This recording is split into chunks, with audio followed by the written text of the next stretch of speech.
এই ভিডিওতে আমরা রিফ্লেকশন বা প্রতিফলন নিয়ে কিছুটা শেখার চেষ্টা করব। আমার মনে হয় এটা সম্পর্কে সবারই অল্প বিস্তর ধারণা আছে। এবার আমরা আরেকটু ভালো ধারণা নেব। দুই ধরনের প্রতিফলন হয়। যা কিছুই প্রতিফলিত হয় তা এই দুইভাবেই বা এর মাঝামাঝি কোনোভাবে প্রতিফলিত হয়। আমি দুই ধরনের প্রতিফলনের ছবি আঁকছি। প্রথম ধরনের প্রতিফলন হলো স্পেকুলার রিফ্লেকশন, বাংলায় এটাকে বলা হয় নিয়মিত প্রতিফলন। নিয়মিত প্রতিফলনের ক্ষেত্রে ধরে নিচ্ছি এটা একটা দর্পণের উপর পৃষ্ঠ, এটা দর্পণের পৃষ্ঠ, এর উপর একটা আলোকরশ্মি এসে পড়ছে। আমি আঁকছি, এই আলোকরশ্মিটা দর্পণে বা আয়নাতে এসে পড়ছে। আমরা কিছু টার্মিনোলজি জেনে নেই। এখানে যেই আলোকরশ্মিটা দর্পণে এসে পড়ছে সেটা হলো আপতিত রশ্মি। এটা আপতিত রশ্মি কারণ এই রশ্মিটা প্রতিফলকের পৃষ্ঠের দিকে আপতিত হচ্ছে। আমি এটা লিখে ফেলছি, এখানকার এই রশ্মিটা হলো আপতিত রশ্মি, ইনসিডেন্ট রে বা আপতিত রশ্মি। এটা এই পৃষ্ঠের দিকে আসছে। তারপর আপনি চিন্তা করতে পারেন যে এটা ধাক্কা খেয়ে এই কোণে কিন্তু ভিন্ন দিকে ফিরে আসছে। তাহলে রশ্মিটা পৃষ্ঠে আঘাত করলো, এরপর আলোকরশ্মিটা প্রতিফলিত হয়ে এভাবে যাবে। আমরা এই রশ্মিটাকে বলছি প্রতিফলিত রশ্মি, যেটা পৃষ্ঠে ধাক্কা খেয়ে ফিরে এলো। এটা রিফ্লেক্টেড রে বা প্রতিফলিত রশ্মি। আপনি যদি দর্পণ নিয়ে অনেক নাড়াচাড়া করেন তবে আপনি হয়তো এর মধ্যেই এটা জানেন। আর আমি কিছু চিত্র দেখাবো, তখন আপনি বিষয়টা আরও ভালোভাবে বুঝতে পারবেন। পরবর্তীতে আপনি দর্পণের দিকে তাকালে আপাতন কোণ আর প্রতিফলনের কোণ নিয়ে চিন্তা করতে পারেন। এরা কিন্তু আসলে সমান। এগুলোকে সংজ্ঞায়িত করা যাক। আমি এখানে একটা সরলরেখা টানছি যেটা এই দর্পণের পৃষ্ঠের উপর লম্ব হবে বা 90 ডিগ্রিজ কোণ করে থাকবে। এখানকার এই কোণটাকে আমরা বলছি এটাকে আপতন কোণ। এই অক্ষরটা হলো থিটা, এই অক্ষরটা দিয়ে সাধারণত কোণ প্রকাশ করা হয়। এখানে এই আপতিত রশ্মি আর এই অভিলম্বের মধ্যবর্তী কোণ হলো আপতন কোণ, অ্যাঙ্গেল অফ ইনসিডেন্স। আর এই অভিলম্ব এবং এই নীল রশ্মি বা প্রতিফলিত রশ্মির মধ্যবর্তী কোণটা হলো প্রতিফলন কোণ বা অ্যাঙ্গেল অফ রিফ্লেকশন। সাধারণ একটা দর্পণের ক্ষেত্রে আপনি এরকমটা খেয়াল করে দেখতে পারেন, আলোর নিয়মিত প্রতিফলনের ক্ষেত্রে আপতন কোণ সমান হলো প্রতিফলন কোণ। আমরা এখানে কয়েকটা চিত্রে এটা দেখতে পারি, যেখানে আপতন কোণ সমান হলো প্রতিফলন কোণ। আমরা কয়েকটা চিত্রে এটা দেখতে পারি। বিষয়টা আমাদের কাছে পরিষ্কার করার জন্য আমি আপনাদের নিয়মিত প্রতিফলনের কতগুলো ছবি দেখাচ্ছি। তাহলে এখানে সূর্য থেকে আলোক রশ্মি এই পর্বতে এসে পড়ছে। আমরা এবার কিছুটা ব্যাপ্ত প্রতিফলনের কথা বলছি। এখানে কিন্তু এটাই ঘটছে, এখানে আলোক রশ্মিগুলোর ব্যাপ্ত প্রতিফলন ঘটছে। সেজন্যই আমরা এখানে সূর্যটার প্রতিবিম্ব দেখছি না, আমরা শুধু এখানে সাদা রং দেখছি। এই সাদা আলোক রশ্মিগুলো সব দিকে ছড়িয়ে ছিটিয়ে যাচ্ছে। এর মধ্যে কিছু আলোক রশ্মি পানিতে এসে পড়ছে। আমি পর্বতের একটা অংশের সাথে প্রতিবিম্বটার সেই একই অংশ মেলাতে চেষ্টা করছি। আমি পর্বতের একটা অংশ ভিন্ন রং দিয়ে চিহ্নিত করি। প্রতিফলনের ফলে এই অংশটার প্রতিবিম্ব হচ্ছে এখানে। এখানে আসলে কি ঘটছে, পর্বতের এই অংশ থেকে আলোক রশ্মি এসে পানির পৃষ্ঠের উপর এই বিন্দুতে আঘাত করছে। আমি বরং আঁকি, আলোক রশ্মি পানির পৃষ্ঠে এই বিন্দুতে আঘাত করছে। এরপর এখানে আলোর নিয়মিত প্রতিফলন ঘটছে আর প্রতিফলিত রশ্মি আমাদের চোখে এসে পড়ছে। রশ্মিটা কিন্তু একদম সোজা আমাদের দিকে আসছে, কিন্তু আমি একটু কোণ করে এটা আঁকছি, এটা সোজাসুজি আমাদের চোখে আসছে। রশ্মিটা এভাবে সোজা আমাদের চোখে আসছে। ধরে নিচ্ছি আমাদের চোখ এখানে, এটা আসলে সোজা বাইরে আমাদের দিকে আসছে। আমার আসলে একটা লম্ব রেখা আঁকা উচিত ছিল, কিন্তু আশা করি বিষয়টা আপনারা বুঝতে পারছেন। আমরা এইমাত্র বলেছি যে আপতন কোণ আর প্রতিফলন কোণ সমান হবে। আপনি যদি এখানে একটা অভিলম্ব আঁকেন, এটা হয়তো খুব স্পষ্টভাবে বোঝা যাচ্ছে না, কিন্তু এখানকার এই কোণটা আমি গাঢ় রং দিয়ে দেখাই। এখানকার এই কোণটা একটা উজ্জ্বল রং নেই, এটা হলো আপতন কোণ, এটা হলো অভিলম্ব, এটা হলো অভিলম্ব। আর আলোক রশ্মি এটার সাথে যে কোণ করে পানির পৃষ্ঠে এসে পড়ছে সেটা হলো আপতন কোণ, অভিলম্বের সাপেক্ষে আপতন কোণ। আর এখানকার এই কোণটা আমি জানি এটাকে একই সমান মনে হচ্ছে না, কারণ আমরা পার্সপেক্টিভ নিয়ে কাজ করছি। এটা হলো প্রতিফলন কোণ, আর এই দুইটা কোণ সমান।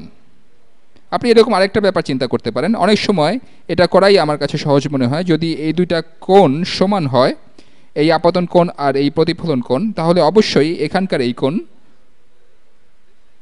কোণ সমান হবে, এখানকার এই কোণ। আমি অনেক সময় এই রশ্মি আর পৃষ্ঠটার কথা চিন্তা করি, এগুলো আসলে একই ধারণা, যদিও এরা ভিন্ন কোণ। তবুও এই কোণ সমান এই কোণ হলে এই কোণ সমান এই কোণ হবে, কারণ এই দুটো যোগ করলে 90 ডিগ্রিজ হবে, এই দুটো যোগ করলেও তাই হবে। আপনি বিষয়টা এভাবেও দেখতে পারেন, আপনি যদি পানির পৃষ্ঠের দিকে তাকান, আমি পানির পৃষ্ঠে একটা রেখা টানছি, আপনি এভাবেও চিন্তা করতে পারেন যে এখানকার এই কোণটা সমান হবে এখানকার এই কোণটা, এটা। আপনি এখানকার প্রতিফলনেও একই ব্যাপার দেখতে পারবেন। সূর্য থেকে আগত আলোক রশ্মি এখানে পানিতে প্রতিফলিত হচ্ছে, এই রশ্মি পানি পৃষ্ঠের এই বিন্দু হতে প্রতিফলিত হয়ে আমাদের চোখে এসে পড়ছে। আমরা বলতে পারি এই কোণ সমান এই কোণ হবে। আপতিত রশ্মি আর পানির পৃষ্ঠের মধ্যবর্তী কোণ সমান হবে প্রতিফলিত রশ্মি আর পানি পৃষ্ঠের মধ্যবর্তী কোণ। অথবা আমরা এখানে অভিলম্ব আঁকতে পারি, পানির পৃষ্ঠের সাথে লম্বভাবে আমি একটা রেখা আঁকছি, তাহলে আপতন কোণ বা আপতিত রশ্মি আর অভিলম্বের মধ্যবর্তী কোণ সমান হবে প্রতিফলন কোণ। এক্ষেত্রে পার্সপেক্টিভের কারণে বিষয়টা বোঝা কঠিন হচ্ছে, কিন্তু আশা করি আপনারা বুঝতে পারছেন। আমি আপনাকে বলবো, আপনি একটা দর্পণের দিকে তাকান, দর্পণে কোনো একটা বস্তুর বিম্ব দেখেন, এবার চিন্তা করুন বস্তুটার উপর হতে একটা আলোকরশ্মি কত কোণে দর্পণের উপর পড়লে সেটা আপনার চোখে পড়বে। এটা খুবই ইন্টারেস্টিং বিষয় হবে। আপনি বাথরুমের আয়নায় এটা দেখতে পারেন। এতক্ষণ আমরা নিয়মিত প্রতিফলনের কথা বললাম। আরেক ধরনের প্রতিফলন আছে যার নাম হলো ব্যাপ্ত প্রতিফলন। এই ধরনের প্রতিফলন আপনার কাছে খুব একটা স্পষ্ট নাও হতে পারে, কিন্তু আপনি যেখানেই তাকান সবখানেই এটা ঘটছে। ডিফিউজ রিফ্লেকশন বা ব্যাপ্ত প্রতিফলন। ব্যাপ্ত প্রতিফলন হয় অমসৃণ তলের ক্ষেত্রে। এক্ষেত্রে পৃষ্ঠটা দর্পণের পৃষ্ঠের মতো নয়। আমি আঁকবো এখানে। ব্যাপ্ত প্রতিফলনের ক্ষেত্রে হয়তো পৃষ্ঠটা দেখতে এরকম হবে। এক্ষেত্রে যেটা হবে, নিয়মিত প্রতিফলনের ক্ষেত্রে যে কোনো আলোকরশ্মি যদি এভাবে আসে তবে প্রতিফলিত রশ্মি এভাবে যাবে। আপতন কোণ আর প্রতিফলন কোণ সবসময় সমান হবে। দর্পণের ক্ষেত্রে এরকম ঘটনা ঘটে, সবসময় এমন হবে। আপতিত রশ্মি যদি আরও খারাপভাবে আসে তবে প্রতিফলিত রশ্মিও আরও খারাপভাবে যাবে, এরকমভাবে। এটা নিয়মিত প্রতিফলন। ব্যাপ্ত প্রতিফলনের ক্ষেত্রে অন্যরকম ঘটনা ঘটে। এক্ষেত্রে পৃষ্ঠটা মসৃণ থাকে না, এই পৃষ্ঠের অণুগুলো আলোর সাথে অদ্ভুত আচরণ করে।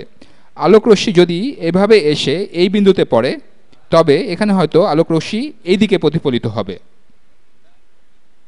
এখানেও আলোকরশ্মিটা একই কোণে এসে পড়ছে, কিন্তু এবার হয়তো প্রতিফলিত রশ্মি এদিকে যাবে।